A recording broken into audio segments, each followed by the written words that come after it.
हज़रत तलहा बिन उबैदुल्लाह रज़ियल्लाहु ताला अन्हु से रिवायत है कि नबी करीम सल्लल्लाहु अलैहि वसल्लम ने इरशाद फरमाया, मैं एक ऐसा कलिमा जानता हूँ जिसे ऐसा शख्स पढ़े जिसकी मौत का वक्त करीब हो तो उसकी रूह जिस्म से निकलते वक्त इस कलिमा की बदौलत जरूर राहत पाएगी और वह कलिमा उसके लिए क़यामत के दिन नूर होगा।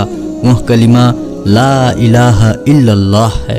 हज़रत अनस रज़ियल्लाहु ताला अन्हु से रिवायत है कि रसूलुल्लाह सल्लल्लाहु अलैहि वसल्लम ने इरशाद फरमाया, हर वह शख्स जहन्नम से निकलेगा जिसने ला इलाहा इल्लल्लाह कहा होगा और उसके दिल में एक जौ के वजन के बराबर भी भलाई होगी यानी ईमान होगा। फिर वह शख्स जहन्नम से निकलेगा जिसने ला इलाहा इल्लल्लाह कहा होगा और उसके दिल में गंदम के दाने के बराबर भी खैर होगी यानी ईमान होगा। फिर हर वह शख्स जहन्नम से निकलेगा जिसने ला इलाहा इल्लल्लाह कहा होगा और उसके दिल में जर्रा बराबर भी खैर होगी। हज़रत मिक़दाद बिन अस्वद रज़ियल्लाहु ताला अन्हु फरमाते हैं कि मैंने नबी करीम सल्लल्लाहु अलैहि वसल्लम को यह इरशाद फरमाते हुए सुना, जमीन की सतह पर किसी शहर गांव सहरा का कोई घर या खेमा ऐसा बाकी नहीं रहेगा जहां अल्लाह ताला इस्लाम के कलिमा को दाखिल न फरमा दे। मानने वाले को कलिमा वाला बनाकर इज्जत देंगे, न मानने वाले को जलील फरमाएंगे, फिर वे मुसलमानों के मातहत बनकर रहेंगे। हज़रत इब्ने सिमासा महरी रहमतुल्लाह अलैह से रिवायत है कि हम हज़रत अमूर बिन आस रज़ियल्लाहु ताला अन्हु के पास उनके आखिरी वक्त में मौजूद थे। वह जार व कतार रो रहे थे और दीवार की तरफ अपना रुख किए हुए थे। उनके साहिबजादे उनको तसल्ली देने के लिए कहने लगे, अब्बा जान, क्या नबी करीम सल्लल्लाहु अलैहि वसल्लम ने आपको फला बसारत नहीं दी थी? क्या रसूलुल्लाह सल्लल्लाहु अलैहि वसल्लम ने आपको फला बसारत नहीं दी थी? यानी आपको तो नबी करीम सल्लल्लाहु अलैहि वसल्लम ने बड़ी बड़ी बसारतें दी हैं। यह सुनकर उन्होंने दीवार की तरफ से अपना रुख बदला और फरमाया, सबसे अफजल चीज़ जो हमने आखिरत के लिए तैयार की है वह इस बात की शहादत है कि अल्लाह ताला के सिवा कोई माबूद नहीं और मुहम्मद सल्लल्लाहु अलैहि वसल्लम अल्लाह के रसूल हैं। मेरी ज़िंदगी की 3 दौर गुजरे हैं। एक दौर तो वो था जबकि रसूलुल्लाह सल्लल्लाहु अलैहि वसल्लम से बुग़्ज़ रखने वाला मुझसे ज़्यादा कोई और शख्स न था, और जबकि मेरी सबसे बड़ी तमन्ना यह थी कि किसी तरह आप पर मेरा काबू चल जाए तो मैं आपको मार डालूं। यह तो मेरी ज़िंदगी का सबसे बदतर दौर था। खुदा न खास्ता मैं इस हाल पर मर जाता तो यकीनन दोज़खी होता।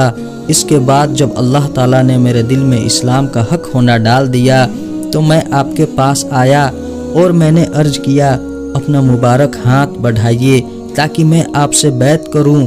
आप सल्लल्लाहु अलैहि वसल्लम ने अपना हाथ मुबारक आगे बढ़ा दिया। मैंने अपना हाथ पीछे खींच लिया। आपने फरमाया, अमरू यह क्या? मैंने अर्ज़ किया, मैं कुछ शर्त लगाना चाहता हूँ। फरमाया, क्या शर्त लगाना चाहते हो? मैंने कहा, यह कि मेरे सब गुनाह माफ़ हो जाएंगे। आप सल्लल्लाहु अलैहि वसल्लम ने इरशाद फरमाया, अमरू क्या तुम्हें खबर नहीं कि इस्लाम तो कुफ्र की ज़िंदगी के गुनाहों का तमाम किस्सा ही पाक कर देता है और हिजरत भी पिछले तमाम गुनाह माफ़ कर देती है और हज भी पिछले सब गुनाह ख़त्म कर देता है।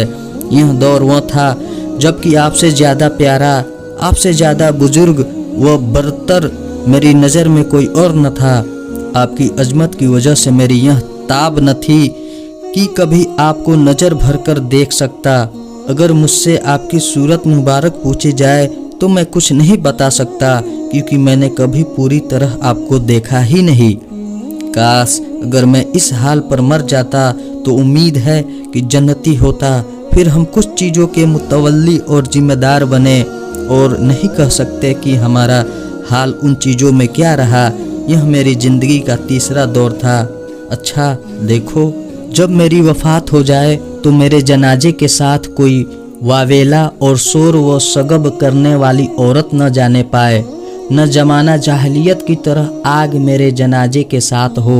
जब मुझे दफन कर चुको तो मेरी कब्र पर अच्छी तरह मिट्टी डालना और जब फारिग हो जाओ तो मेरी कब्र के पास इतनी देर ठहरना जितनी देर में ऊँट ज़बह करके उसका गोश्त तकसीम किया जाता है, ताकि तुम्हारी वजह से मेरा दिल लगा रहे और मुझे मालूम हो जाए कि मैं अपने रब के भेजे हुए फरिश्तों के सवाल के जवाबात क्या देता हूँ। हज़रत उमर रज़ियल्लाहु ताला अन्हु से रिवायत है कि नबी करीम सल्लल्लाहु अलैहि वसल्लम ने इरशाद फरमाया, खत्ताब के बेटे जाओ, लोगों में यह ऐलान कर दो कि जन्नत में सिर्फ ईमान वाले ही दाखिल होंगे। अल्लाह तबारक व तआला हम तमाम लोगों को अल्लाह और अल्लाह के रसूल मोहम्मद सल्लल्लाहु अलैहि वसल्लम के हुक्मों पर चलने की तौफीक अता फरमाए। आमीन।